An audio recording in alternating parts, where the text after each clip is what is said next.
Hello again, champions. It's Mr. Chambers coming from his living room.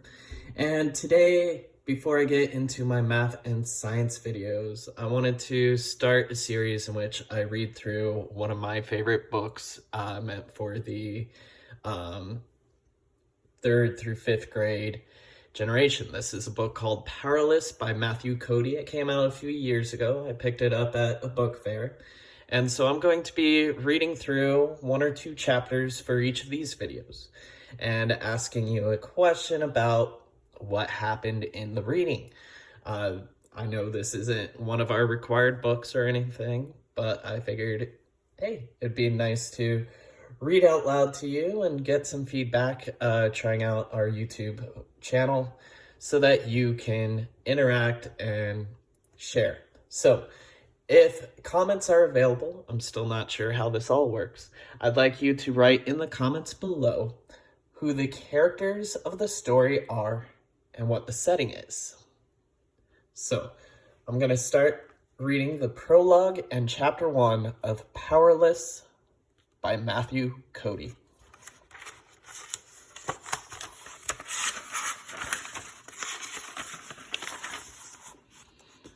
Prologue.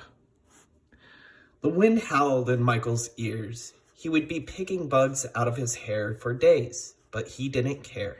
The air down here was unusually warm for this time of year, an Indian summer. The heat and moisture had collected into a low-hanging cloud that hid the peak of Mount Noble, but it couldn't hide Eric and Molly. He could just make out their silhouettes against the dark cloud wall, and though he couldn't tell which was which, it was safe to assume that Molly was out front. She was faster, the fastest flyer Michael had ever seen. But then, speed wasn't everything. He had given them a head start by counting to 30 before even leaving the ground. By now, they were a good 200 yards in the lead. Michael smiled to himself as he took in a deep breath of mountain air, savoring the clean tang of pine in his nostrils, and watched as the forest disappeared beneath his feet. This was going to be fun. It wasn't enough to be naturally fast. You needed to know how to ride the wind if you wanted to win. If you fought too hard against nature, you would quickly tire and lose. So Michael held back until he found an updraft of warm air from the valley. Spreading his arms, he caught the wave of heat and added it to his own power, hurling himself straight up into the ceiling of gray cloud cover. Conditions were turning rough up here where the warm gusts met with the cold, high winds, and soon the skies would be too dangerous to ride. Already Michael could feel his skin prickle with static, and it wouldn't take long for that static to turn to lightning. But Michael would end this race long before that happened. Up and still farther up he soared, expending the last of the momentum borrowed from that updraft. In a great curving arc he flew, breaking the cloud ceiling for a glimpse of the twilight skies above, and then folding his arms tight at his sides, he dove back down to earth like a rocket, like a meteor. Cloud rain stung his face as he plummeted through the mist, but he laughed anyway. He felt the speed in the pit of his stomach and the tips of his fingers. He felt the speed in every nerve, and it was exhilarating. When he cleared the clouds, he spotted Eric and Molly, each a few hundred yards from the peak. They were looking over their shoulders, searching for him, confused by his sudden disappearance. But he wasn't behind them. He was above and in front, just seconds from the peak, just seconds from the chosen finish line. He almost felt sorry for them, losing another race, their last race altogether, but his pity didn't last long. It was swept away in the thrill of speed and freedom, drowned out by the roar of the wind. Michael was just born to fly. From the moment he opened his eyes, Michael felt as if something was wrong. It was a strange feeling, like waking up in a dark room in a bed that wasn't your own. But this was his bed. He recognized the sheets dotted with little stars and half moons, and sunlight streamed through his open window, revealing blue sky outside. He was in his own room, and he had woken to a beautiful early morning. And yet there was this nagging itch somewhere in the back of his brain, scratching at him, as if he'd forgotten or misplaced something. Michael looked at the alarm clock next to his bed, 6:20 a.m., far too early for a lazy summer morning. Squeezing his eyes shut, he rolled over and tried to will himself back to sleep. But it was no good. He was wide awake now, and after a few moments of restless tossing and turning, he gave in with a sigh and hauled himself out of bed. Maybe if he got started with his day, he'd feel better. Unsatisfied, the little itch in his head continued to scratch. Michael grabbed a wrinkled pair of jeans off the floor and that dirty t-shirt draped over the bedpost. He didn't feel like digging through his dresser for a clean one. When he had finished dressing, he looked in the mirror and gave himself a weak smile. "Happy birthday, me," he told himself. He certainly didn't look 13.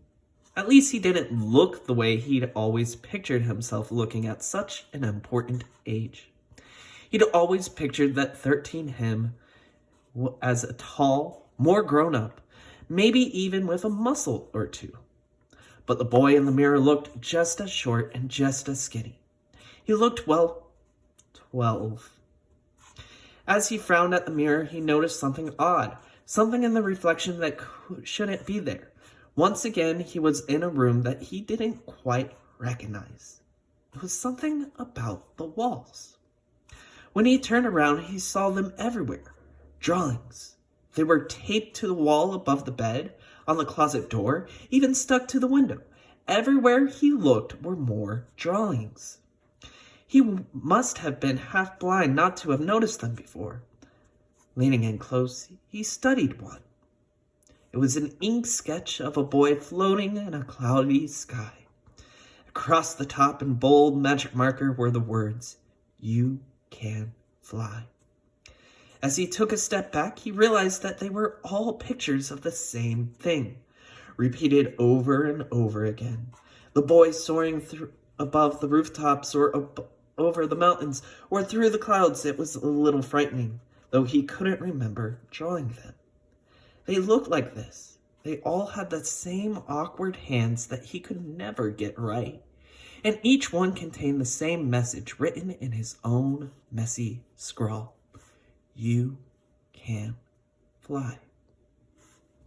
Michael's first impulse was to call out for his parents. They were sleeping just down the hall, and if he yelled, they'd be there in a matter of seconds. But he was 13 today, and 13 was the age when you started taking care of yourself, when you started figuring things out. And so that was precisely what he decided to do. Michael knew that when he was little, he would sometimes walk in his sleep. He'd wake up at the foot of his bed or at the other end of the hall, once his parents had caught him at the front door. Perhaps he had gotten up in the middle of the night and drawn a whole bunch of pictures. He hadn't slept walk in years, but what other explanation was there? Then something began to happen. The longer he stared at the drawings, the more they started to feel familiar. The harder he concentrated, the stronger the feeling got. There was something about them that he recognized. Beyond the badly drawn hands, it was like a memory of a dream. It didn't make sense exactly, yet it seemed so real. The itch in his head grew insistent, and when he closed his eyes, he could almost hear the sound of wind roaring in his ears, feel the cold, crisp air biting against his cheek. All at once, he felt sick. A queasy feeling twisted in his gut, and his head threatened to split open with a jabbing pain. His knees buckled at the room, started to spin, and he had to grab hold of his desk just to stay upright. An awful fear gripped him that there was something waiting for him when he closed his eyes. It was like a bad dream coming to life, a shadow blacker than the surrounding black, a living menace in the dark, and it was reaching for him. Reaching. And like that, it was gone. He opened his eyes, and the darkness, the spinning, the horrible sickness, all of it vanished as quickly as it had come. The itch receded once more to the back of his brain, chased there by the terrible shadow. "Happy birthday, Michael!" He looked up to see his parents in the doorway. They were still in their pajamas. "Hey, Michael, what's the matter?" asked his dad. "You look a little pale." Michael thought about telling them everything that had just happened. The mysterious drawings, the strange memories of cold wind, the thing in the dark. They were his parents. Surely they could help. I'm fine. It's just a little early in the morning," he answered instead. He was 13 today, after all. To Michael's parents, his birthday party probably looked just like any others. The kids finished up their cake speckled with melted candle wax and went out into the yard to play catch. Eric teased Rohan whenever he dropped the ball, which was most of the time, while Molly complained that boys didn't throw straight anyways. So why were they even playing such a stupid game? Louisa and little Rose just watched and cheered and tried to ignore Simon as he flicked ladybugs at their hair. But to Michael, everything felt different. He couldn't get those pictures out of his head, or the fear that if he shut his eyes for too long, something would be there waiting for him. His friends were acting strange, too. On the outside, they seemed all right, joking around and laughing. But Michael caught them giving each other looks when they thought he wasn't paying attention. It reminded him of when Charlie Campbell's dad had passed away. How all the kids at school treated Charlie on his first day back. Everyone had been extra nice, but no one had been themselves. When they got bored with playing catch, Michael half-heartedly asked what they wanted to do next. Rose pointed up at the sky and grabbed Michael's hand. "Let's go up! Let's go up!" she was saying. Michael was about to ask Rose what she meant, but before he could say anything, Louisa shushed her sister and whispered something in her ear. For some reason, Rose turned red-faced, ashamed. That was when Michael noticed how quiet it had turned. He looked around to see his friends all watching him, as if they were expecting him to burst into flames or something. Michael didn't know why, but this made him absolutely furious. Why were they all staring at him anyway? "Aren't you a little old to be picked up?" Michael snapped. "What are you, Rose? Some kind of baby?" He turned to the rest of his friends. "And why do you all keep staring at me? What's the matter with you?" Louisa didn't look at Michael. She just put her arm around her sister and gently pulled her away. But Molly turned and stalked off. Without a word, she got on her bike and pedaled away. Michael looked around confused. His head felt thick as if it were stuffed with cotton balls. His eyes stung with tears. "What's going on?" he asked. "What did I do?" Eric took Michael by the shoulder, scowling as Molly disappeared down the street. "You didn't do anything, Michael. Molly's just being a girl, you know," he said, tossing him a catcher's mitt. "Here, want to throw the ball around some more?" But Michael didn't want to be outside anymore. He didn't want to be around them anymore. He dropped the mitts at Eric's feet and went inside without bothering to say goodbye. After dinner, he said good night early and went up to his room to be alone. He tried reading a comic, but it was just another story about some superhero doing impossible things that annoyed him. He found himself wondering why all those comics had to feature people doing crazy stuff like lifting cars over their heads and outrunning trains. It was really pretty stupid when you thought about it. Once again, Michael studied the drawings on his wall. A flying boy. It was as if someone had collected a montage of dreams and plastered his wall with them. A child's dreams, he walked over to his desk and ripped the first picture down. The corners tore away, leaving 4 little triangles of paper and tape stuck to the wall. He ripped down another, then another. It felt good. He was reaching for more when he saw something moving in the moonlight just outside his window. Michael's house was 3 stories tall, and his room was on the top floor. An oak tree grew outside his window, and the uppermost branches reached almost, but not quite, to the window. There, sitting in the tree, was Molly. She was wearing a windbreaker with the hood up, but he could still see her face. She looked upset, and she might even have been crying, but it was hard to see in the dark. As he watched, she slowly lifted from the branches of the giant oak until she was no longer in the tree, but above it, several feet above the highest branches. And she was waving goodbye. At that moment, a cloud must have passed in front of the moon because the yard was suddenly covered in shadow, and Michael couldn't make out anything. He was so shocked that he couldn't even speak. He just stood there, frozen, waiting for the cloud to pass. When it did, Molly was gone. All that was left was the old oak, swaying in the breeze. Michael leaned heavily on his desk. He wanted so badly to give it to that itch, that dim memory somewhere in the corners of his mind. But the sickness threatened to return, and with it the shadow that haunted him. If he had allowed himself to remember anything, he'd have to remember everything. And that was something he just didn't have the strength to do. Michael suddenly surprised himself with a laugh. What an imagination he had! To think he saw Molly out there floating in the yard. He had clearly spent too many hours reading too many comics and wasting his time with stupid drawings. Now he was seeing things, menacing shadows in his head and friends floating in trees. The sickness passed again with a few deep breaths, and this time the itch disappeared entirely and for good. His head cleared for the first time all day. Michael gathered up the rest of his drawings and dumped them all unceremoniously into the garbage. It was easy to forget now. A new voice in his head was whispering to him, telling him that it was time to put away childish things. He realized now that the voice had been trying to talk to him all day long, but he'd refused to hear it until now. That the itch had been keeping him too distracted, but no longer.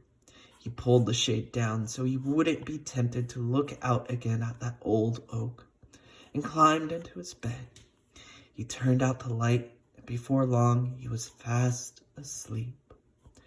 You can fly. Then that night and every night after, Michael dreamt ordinary dreams. You can fly. And he never flew again. Chapter 1. The New Kid. Welcome to Nobles Green, Pennsylvania, the safest town on Earth. The safest town on Earth, thought Daniel. Couldn't sound lamer. Daniel Corrigan and his family saw the sign from their car just a few miles outside of town. When it came into view, Daniel's father honked the horn of their minivan as his mother clapped her hands. Of course, Daniel's baby brother, Georgie, had to join in, squealing with delight while kicking his plump legs against his car seat. Georgie was only 2 years old, and he always just assumed that everyone was clapping for him, which was usually the case. Daniel's parents clapped when Georgie smiled or spoke or even burped. Instead of joining in the applause, Daniel just buried his nose deeper into his book. His mom warned him over and over again that reading in the car would make him sick, but he did it anyway. The Sherlock Holmes mystery, The Hound of the Baskervilles, was one of his favorites.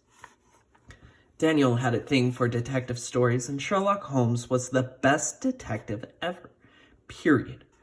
While Daniel was completely aware that a middle-aged, pipe-smoking British sleuth was not the typical hero of the average 12-year-old boy, peer pressure meant little to him. He liked spending his time amidst the gaslit streets and horse-drawn carriages, the dangerous arch criminals, and of course, trusty sidekick, Dr. Watson. Daniel sometimes wished for a trusty sidekick. All he had was Georgie, who was too young to be of much help in anything. With a sidekick like Georgie, not even Holmes would have solved many crimes, thought Daniel. He would have been too busy clapping all the time. Besides, Daniel understood something that Georgie didn't, that his parents were clapping to get their minds off of why they were moving in the first place. They were moving to Noble's Green because that was where Gran lived, and she was very, very sick. For Daniel, the best way to escape the sad fact was to disappear between the covers of a well-read book. The moving truck was waiting for them by the time the family minivan turned onto Elm Lane, the Corrigan's family's new address. The truck was backed into the driveway as far as it could reach. It was one of those big tractor-trailer types, and the front cab stuck out into the street. He didn't understand why they would need all that stuff, even if they were going to be here for a long time. The thought of their old apartment sitting empty back in Philadelphia filled Daniel with a strange sadness. When they pulled up, the movers were already unloading the truck. "Come on, Daniel," said his dad. "We'll let your mom go in and tell your Gram that we're here. I'll give you the grand tour." "Watch yourself getting out of the car, honey," said his mom as she unbuckled Georgie from his car seat. "The oncoming traffic can't see you with that big truck in the way." His dad smiled as he gestured to the giant wraparound porch. "Pretty cool, huh?" Graham's house was 2 stories tall, 3 if you counted the attic, and the whole thing was painted a sort of pale blue with white doors and window frames. "You'll get the attic bedroom.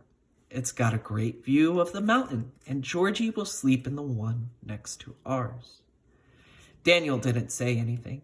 He just focused on not looking impressed. They ended their tour at the back of the house, next to a set of double doors. They were closed, but Daniel could hear the sound of laughter on the other side.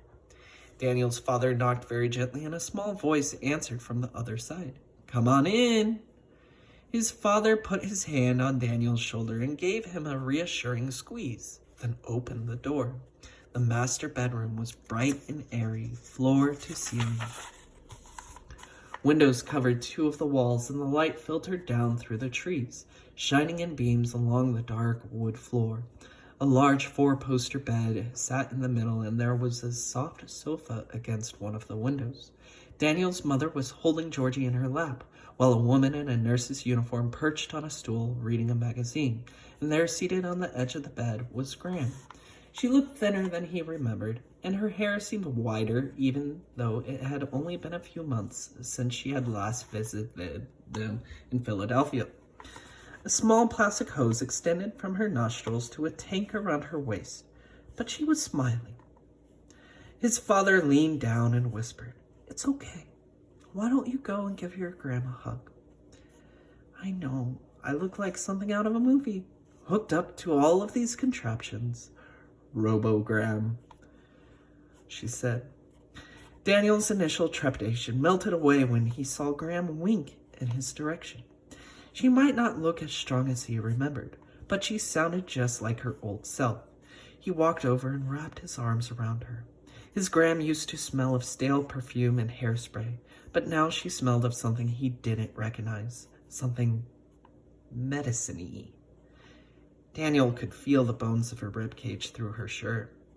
She must have read Daniel's mind. "Yeah, I'm as skinny as a bird, aren't I?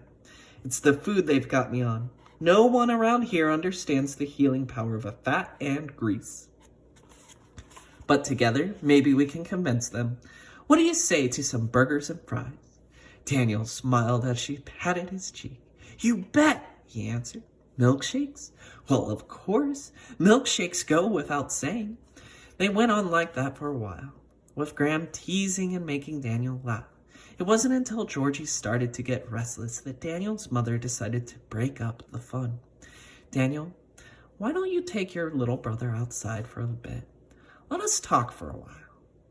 Georgie looked up hopefully at Daniel and said, Ball? So far, Georgie had been slow to talk. He only knew a few dozen words that weren't baby talk, and ball was definitely his favorite. All right, answered Daniel. Come on. Watch the traffic, called Daniel's mother as they turned and walked down the long hallway to the front door. Daniel told Georgie to wait on the porch while he got his brother's favorite toy out of the car. Playing ball with Georgie was really quite simple. It consisted of watching Georgie drop the ball on the ground, squeal, and then pick it up again. If you clapped every now and then, he was happy as could be. When Daniel came back with the ball, a big blue and white striped one, Georgie jumped up and down and started shouting, Ball! Ball! Ball! I think he wants that ball, said a voice behind Daniel. He turned around and found himself face to face with a girl. She was close to his age, with straight dark hair cut short and holes in the knees of her jeans. A good sign that she was somebody who wasn't afraid to get dirty. As a rule, Daniel didn't put too much stock into girls, but this one looked as if she might be sort of okay. Hey, he said. The girl didn't say anything right away. She just kind of squinted at him instead. Daniel didn't know why, but he felt suddenly self-conscious. He straightened his shoulders and ran his fingers through his tangled curls. He had a cap on all morning, and his head looked like a matted, sandy brown mop. Finally, she spoke up. If you don't give him that ball pretty soon, I think his head might explode. Daniel had forgotten all about Georgie. His little brother was on his tiptoes, reaching up, trying to bat the ball out of Daniel's hands. Georgie's little face was growing bright red as he strained to grab it. Oh, shoot, said Daniel. Sorry, Georgie. Here you go. Georgie's giant frown turned to a grin as he took the big blue ball with both hands and plopped it on the ground. He laughed and made a bunch of squawky 2-year-old noises, and he chased the ball down the sloping yard. So is your family moving in with Mrs. Stewart? Asked the girl. Yeah, she's my gram. She's been sick, so we're here to take care of her, answered Daniel. You live around here? The girl shrugged and half pointed over her shoulder. She seemed not to care about much of anything, and that included answering Daniel's questions. Across the street, she said. Again, there was that uncomfortable silence. Maybe Daniel had been wrong about her. Maybe the dirty jeans were a ruse and she was just as weird as all the other girls his age. She might even have a doll hidden on her somewhere. Well, she could stand there and stare all day long. He would just play ball with Georgie until she got tired of watching and went home to wherever it was she came from. Across the street, somewhere, he supposed. That was when Daniel noticed that Georgie had followed his rolling ball a little too close to the edge of the yard. If Mom saw him playing that far away from the house, she would throw a fit. Georgie, Daniel called, come on back away from the street, okay? But Georgie wasn't listening. He threw the ball up in the air and laughed as it bounced off the curb and out in front of the truck. Georgie toddled after it, chasing it into the street, not paying attention to the car that was barreling toward him. Georgie! Daniel screamed as he raced to his brother, knowing he would never make it in time. As Georgie disappeared into the street, Daniel heard a loud popping sound as a car came around the corner. Georgie! Ball! Shouted Georgie's voice from behind him. Daniel turned to see the girl standing there, holding his little brother in her arms. Georgie was clapping. She sat him down and looked past Daniel onto the street. I think his ball just got ran over, she said. Looks like he'll need a new one. Daniel was so relieved to see his brother safe and in one piece he couldn't speak. But how was that possible? Well, she sighed, I'd better get back. It's almost lunchtime. Georgie gave one of his giggly little squeals, and the girl looked down at him and smiled. It was the first time Daniel had seen her do that. Keep a good eye on your little brother here. I think he likes trouble. And with that, she started to walk away. Wait, called Daniel, breathless. His mind was racing, trying to catch up with what had just happened. He needed to stall to have time to think. What's your name? I didn't get your name. She squinted back at him again and paused before answering. It's Molly, she said. Molly Lee. See you around, new kid. Then she turned and walked off toward the little yellow house directly across the street.